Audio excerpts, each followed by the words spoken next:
વલસાડના આરપીએફ કેમ્પમાં એક સબ ઇન્સ્પેક્ટરનું કસરત કરતી વખતે છાતીમાં દુખાવો ઉપડતા મોત નીપજ્યું। છાતીમાં દુખાવાની ફરિયાદ કરતા તાત્કાલિક હોસ્પિટલ લઈ જવામાં આવ્યા, જ્યાં તબીબે તેમને મૃત જાહેર કર્યા। મૃતક સબ ઇન્સ્પેક્ટર ઈશ્વરસિંહ નાથુરામસિંહ મૂળ રાજસ્થાનના હનુમાનગઢના રહેવાસી હતા, જે ટ્રેનિંગ માટે વલસાડ આરપીએફ કેમ્પમાં આવ્યા હતા। હાર્ટ એટેકના કારણે મોત થયાનું પ્રાથમિક અનુમાન છે।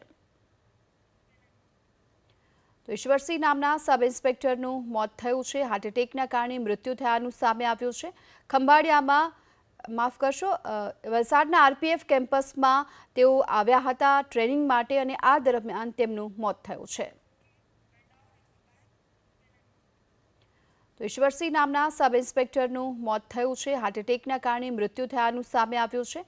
ખંભાળિયામાં વલસાડના આરપીએફ કેમ્પસમાં તેઓ આવ્યા હતા ટ્રેનિંગ માટે, અને આ દરમિયાન તેમનું મોત થયું છે।